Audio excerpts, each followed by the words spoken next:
Num dos meus vídeos chamado Emissões de Ações e Seleção Adversa, eu comento sobre a assimetria de informação, que é um conceito bem interessante. Lá eu analiso um aspecto específico da assimetria de informação, uma das suas consequências. Hoje eu quero falar sobre outra consequência. Imagine que você tem dinheiro para investir em um determinado negócio, qualquer que seja, mas você não tem o conhecimento necessário para gerir esse negócio. Uma das soluções possíveis para esse problema é você tentar contratar um funcionário que vai agir em função do seu interesse, tomando as melhores decisões para a empresa e garantindo retornos de longo prazo. O problema é que a razão pela qual você está contratando essa pessoa é o fato dela ter mais conhecimento do que você. E o fato dela ter mais conhecimento do que você vai permitir que ela possa acessar mais informações do que você. Então repare que aí a gente tem também um caso de assimetria de informação. Ou seja, a pessoa que administra a empresa tem mais conhecimento do que o investidor, porque nesse caso são pessoas diferentes. Então repare que essa relação ela é particularmente interessante e diferente de outras relações contratuais. Quando você pensa num funcionário qualquer, ele tem determinadas tarefas que ele tem que cumprir, e essas tarefas são fáceis de ser monitoradas. No caso do administrador, essas tarefas não são muito claras. Não se sabe especificamente quais são as decisões que ele tem que tomar, que vai garantir os melhores retornos no longo prazo, que vai garantir a melhor performance da empresa. Então, essa relação a gente dá um nome específico para ela, que é uma relação de agenciamento.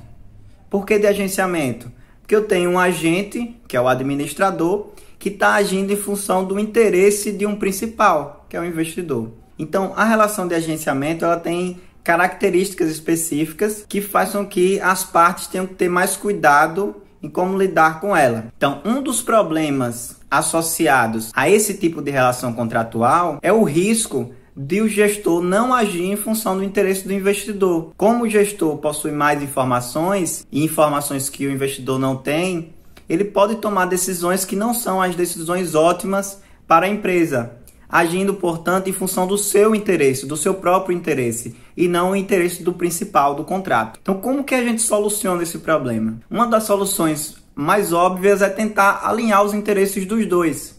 Como as decisões são subjetivas, se os dois estiverem buscando a mesma coisa, o investidor não vai precisar se preocupar com o gestor agindo em função de outros interesses que não são os seus. Então, como que a gente faz para alinhar esses interesses? Uma das maneiras é tentar amarrar a performance da empresa ao salário, à remuneração do administrador. Fazendo isso, você vai ter que quanto melhor é a performance da empresa, mais o administrador ganha dinheiro. Então, mais ele vai estar atendendo a um interesse dele, que é ficar mais rico. Então, aí eu tenho uma amarração dos interesses das partes dos contratos. Mas repare que, para amarrar esses interesses, eu tive o custo, que é o custo de fazer com que a remuneração dele cresça em função da performance da empresa. Então, esses custos é um dos custos de agência. Outro custo é tentar monitorar as ações desse agente, que geraria outros custos. Mas o que eu quero falar aqui é sobre os custos de alinhamento. Porque repare que tentar observar a performance da empresa também não é algo muito simples. Quais que seriam as decisões que estariam melhorando a performance da empresa no curto e no longo prazo? Uma das principais fontes de informação para tentar alinhar a performance da empresa com a remuneração do administrador são as informações contábeis. É lá que está a lucratividade, é lá que está o investimento em pesquisa e desenvolvimento, é lá que estão várias informações que você pode usar para tentar alinhar os interesses dos investidores com os administradores. Mas tem um problema nisso. O administrador também pode influenciar o conteúdo das informações contábeis. E o conteúdo das informações contábeis tem uma margem de discricionariedade. Então, é possível que o administrador tente superestimar seus resultados, superestimar a performance da empresa e aumentar sua remuneração. Então, uma das formas de fazer isso é não divulgando perdas. Ora, se o administrador não divulga perdas, o que vai acontecer é que o resultado vai aumentar. Veja que esse comportamento de não divulgar perdas, ele é contrário a uma outra ideia acerca das informações contábeis, que eu já tinha mencionado em outros vídeos, que é o conservadorismo. O conservadorismo tem a ver justamente com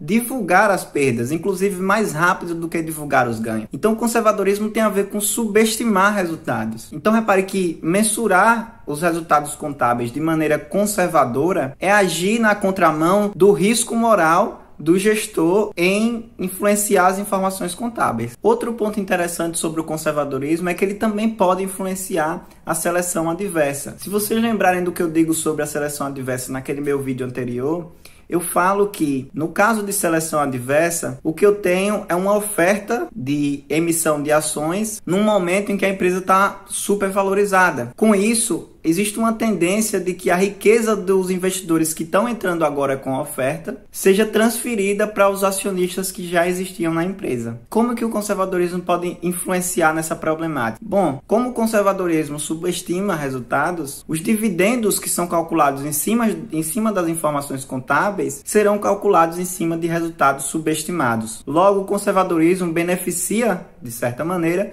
os investidores que ainda estão chegando, ou seja, os potenciais investidores. Esses que poderão ser prejudicados com uma oferta pública de ações, caso ele queira comprar esse ativo. Então veja, o conservadorismo ele tem muito a ver com o risco moral e ele tem muito a ver com o problema de seleção adversa, que são dois problemas que se originam por conta da assimetria de informação. Ou seja, o conservadorismo pode ser útil para resolver os problemas associados à assimetria de informação. Então vou deixar linkado aqui uma pesquisa que fala justamente isso, uma pesquisa muito importante na área de contabilidade e de conservadorismo, que quanto maior é a assimetria de informação, mais os investidores tendem a demandar informações conservadoras. Basicamente era isso que eu queria falar. No próximo vídeo eu vou tentar linkar o conservadorismo especificamente com a estrutura de capital para tentar partir para a conclusão dessa minha série de vídeos, que no final, como resultado, eu vou tentar apresentar a minha dissertação de mestrado, que foi sobre esse assunto.